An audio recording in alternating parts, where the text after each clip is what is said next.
Hey, I am here with Britleigh. Who the heck are you? Well, I'm Britleigh. I'm a photographer and I'm the host of Excelsior Podcast, and this is my co-host, Nally.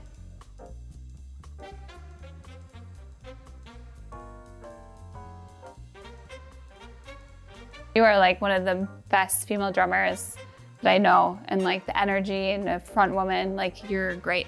Oh, thank you. Yeah. I just like to try and make the most of every day and just, if I, and I love to create. That's the only thing that makes me feel that a part of the world, and that's what I feel like I can bring to the world that's positive. Excelsior Podcast, what is this? Well, it's a podcast that I started to share the stories of Twin Cities artists and entrepreneurs. Very cool, very like cool. Like you. Really? Yeah. So your whole room is your canvas? Yeah, my room. I live inside art. That's so cool. Yeah, it's kind of like living inside a diorama. Yeah, that's really cool. Diorama. It's a giant diorama. Yeah, but you should make a tiny, normal size one idea. with you in it. I like that. Yeah, in the room. Idea. Yeah, it's a great idea. Being a photographer, I am focused more on conversation in my podcast, so I don't do the video element. I like to kind of focus in on just chatting with people and having the idea that the microphones eventually disappear and we're just having a conversation. And then I do a photo shoot afterwards of the guest, usually with their favorite food, but sometimes not, just kind of a fun photo shoot after the fact to showcase them. What do you think we're in real life right now? I'm not 100% sure. When I was 16, I thought I died and went to hell, and I'm still not 100% sure that I'm alive. Okay, I feel that. And it's like everything could be a joke, and I'm waiting for the walls of my reality to melt down. All right, I feel that, yeah. Satan to be laughing at me. I really admired your vision. Now, tell me a little bit about the time period in which you started this. So I started Excelsior in 2020 when everything was shut down and I got a little restless. I used to go on Instagram Live and I would call my friends and do a video chat and see how they were doing and kind of check in and say, hey, what are you doing to stay busy? What are you doing with your creativity? What changes? And then it kind of just became every Sunday I would do these videos and people loved it. And so I continued to do it and finally turned it into a podcast. That's beautiful. That's amazing. One of the things I noticed too, it seemed like there was lots and lots of opportunity online to sort of figure out and find out how terrible things were going and all the bad news. And now, what do you think about that compared to what was going on with your podcast at that time? Yeah, I did see that as well. And I wanted to share stories of the positivity of the world and a lot of things that I saw with different business owners having to make hard decisions and their story of why they made those decisions to shut down or maybe do certain things with their business. You heard a lot of negative feedback kind of on the internet. No one really understood what they went through. And by being able to reach out to these people and share their story of the struggle that they actually had to go to bring their business or their art to the community, was kind of eye-opening, I think, for other people to maybe better understand their story. And so that's kind of one of the biggest things I want to do is bring positivity and light and inspiration to people who are working really hard at something that they love to share it with the community. So this doesn't sound like it was terrible. It sounds like might have been fun. Oh no, it was so fun. Oh, objection. My question was leading. I'm so sorry. Okay. Stricken. I will tell me. It was fun. Yeah, it was very fun. I mean, it's fun to get to know people and it's inspiring too, especially when you're in a rut.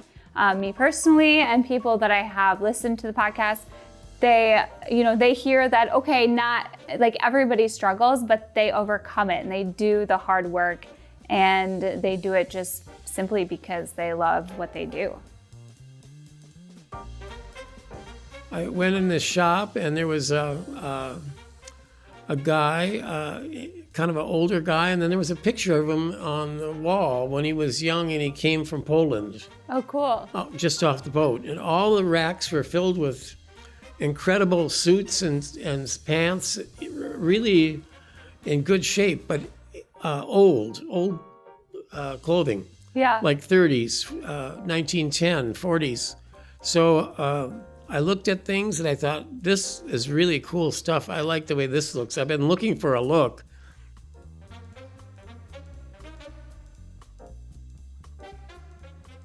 So tell me about the name Excelsior Podcast. When I started the Excelsior Podcast, I was doing Instagram Lives. And my friend Bobby, who is an amazing artist and maker, I came to his house and we did the live together. And we had so much fun.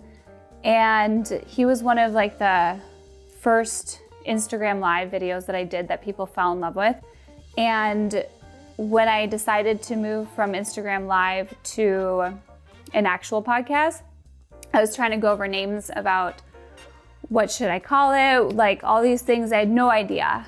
And he happened to text me and ask me if we were gonna go meet for lunch that day. And I said, absolutely. And his response was Excelsior with 3 exclamation points. And I was like, oh my gosh, that's the name. It means high quality. So it's kind of like what I'm all about is high quality people and showcasing people in that sense. So it just kind of stuck with me.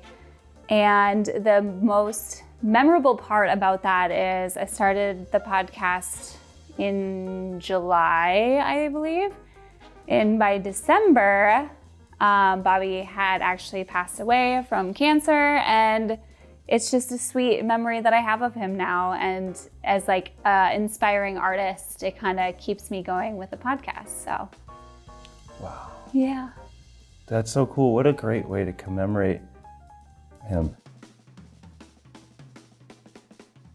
I've noticed more than 4 people who Yeah. I have known that have been on your show. They all kind of are like, wow, Britleigh has this incredible art of active listening down. Oh, It's thank just you. amazing. You have this, you're like a conduit. It's an ability to really allow people to be free to be themselves. Oh, yeah. Yeah. I like that. Well, Go on. yeah, I've always been naturally inquisitive. So a lot of people ask me, send me the structure for your podcast. And I tell them, there is no structure. What's your favorite drink, or what relaxes you? What do you want me to bring? And let's sit down and enjoy that. Let's start there. So, yeah. When I was on the show, she offered me riboflavin because I had just joked about it. Yeah. That's right. I did ask you what your favorite food was. I asked people what their favorite food is. And he said riboflavin. So I did bring him some just straight riboflavin. That was fun. Yeah. I gotta admit, I'm wearing a wire. I'm sorry. Oh. But is there anything like that really piques your curiosity about people? Like something specifically that sticks out that you usually ask? I always am very curious of what drives people and what inspires them. Because I think a lot of times in this go, go, go world, we lose who we are and why we do what we do. And so that's always one of the biggest things that I'm curious about, because it helps me and other people kind of re-visualize what that looks like in our own lives. So, like, what makes you ticked? Yeah, it really grinds my gears. Yeah, no. That's awesome. You're a big fan of snakes, right? Mm-hmm. And you've Collecting had, snakes Yeah. and outdoors and trout fishing and all of that. And you go snake hunting, but you don't Yes. kill them. No, just look at them. I Yeah, never 'cause was you even love to them. killing them. I would keep some of the snakes back in time, but not recently. Yeah, because it's a lot of work. Some were poisonous. I kept them in the studio. Poisonous ones? Well, I remember catching one in outside LA, a sidewinder, and it was really a nice one. So I wrapped it up and took it on the bus all the way back. To Minnesota? Mm-hmm. A lot of this stuff I do is just crowdfunded, and I have a Patreon membership, and I also throw parties every month. I like to throw Excelsior parties, and I ask that local podcast guests that I've had on and business owners, artists, kind of auction off some of their artwork or some of their products and raise money for Excelsior. And it's always a good time. I also like the sense of community, so I really like the idea of, okay, so we have these guests on my podcast, we share their stories, but now let's throw a party. Let's bring these people together. So if you want to come see somebody in person that you met, you really like their story, come meet them, come have a drink, enjoy music and art. And and just have a sense of community and fun.